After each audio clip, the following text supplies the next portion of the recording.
আমার হিয়ার মাঝে লুকিয়েছিলে, দেখতে আমি পাইনি তোমায়, দেখতে আমি পাইনি। আমার হিয়ার মাঝে লুকিয়েছিলে, বাহির পানে চোখ মেলেছি, বাহির পানে আমার হৃদয় পানে চাইনি। আমার হিয়ার মাঝে লুকিয়েছিলে।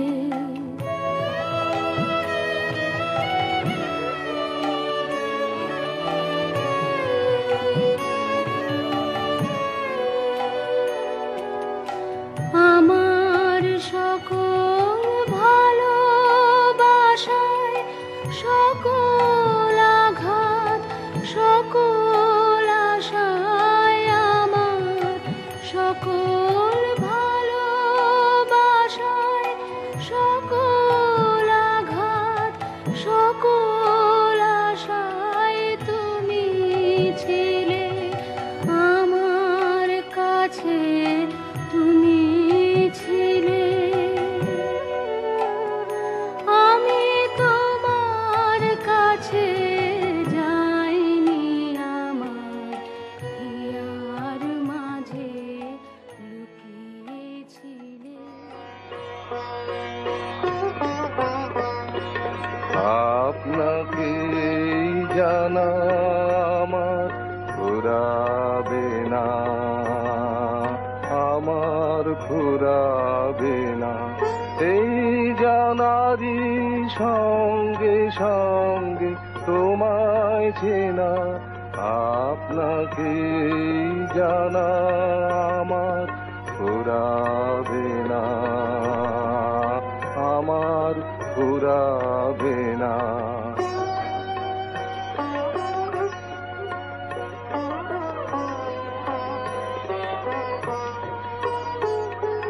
কত জনম মরণেতে তোমার ওই চরণেতে, কত জনম। কি রাউনি, তুই আমার কি একটা বলবি বলছিলি, যা শুনলে আমি নাকি চমকে যাব? সত্যি সত্যি চমকে যাবি সে কথা শুনলে। তা বলেই ফেল না, দেরি করছিস কেন? এবার সত্যি সত্যি পুজোটা দিয়ে ফেললাম রে। পুজোটা দিলি তাহলে? বাহ, তা কিসে দিলি? কোন ফুলেই বা দিলি? আর দিলি বা কোথায়? দিলাম আমার নতুন উপন্যাস দেখায়, সেই দেখার ফুলেই, শাশ্বত জীবন বৃক্ষের মূলে।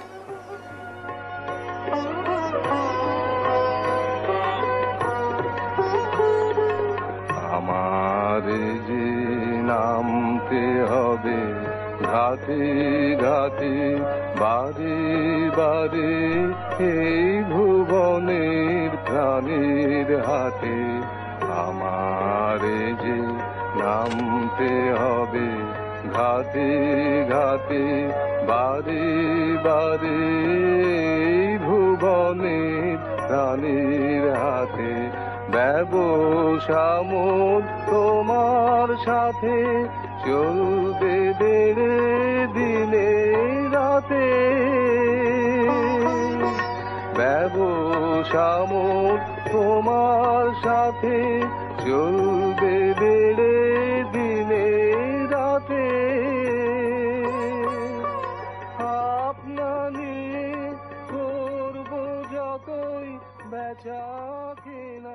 হয়তো কবির চোখ দিয়ে দেখলে ফুটে উঠত নতুন কোনো এক বকুল, কিন্তু মনের ধূসর ক্যানভাসে একটা প্রশ্ন চিহ্ন নিয়ে তো কবিতা লেখা যায় না।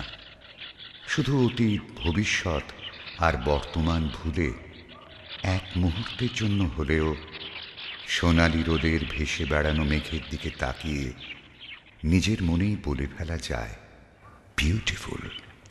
তাই নিজের মনের গভীরের দীর্ঘশ্বাসকে এক মুহূর্তের জন্য চেপে সাদা রাজহাঁসের মতন সারি সারি ভেসে বেড়ানো মেঘের দিকে তাকিয়ে শ্রাবস্তী নিজের মনেই বলল, বিউটিফুল। এই মুহূর্তের এইটুকু পাওয়া যেন ঘন কুয়াশার মধ্যে পেঁচে থাকার এক টুকরো স্ফুলিঙ্গ। তার মধ্যেই আছে সারা বিশ্বের আনন্দ। মাটি থেকে ৩৬,০০০ ফিট ওপরে ৩৬০ মাইল বেগে ছুটে যাওয়া ব্রিটিশ এয়ারওয়েজের কলকাতা হিথ্রো ফ্লাইটের জানলার পাশে বসে এছাড়া শ্রাবস্তীর আর কি বা করার থাকতে পারে? রাজহাঁসের মতো মাথা তুলে বোয়িং 787 মহাকাশ বিদীর্ণ করে ছুটে চলেছে একটা আধা চেনা নিজের মাটির গন্ধ ছেড়ে এক ফেলে আসা স্বপ্নের পৃথিবীর মায়ালোকে।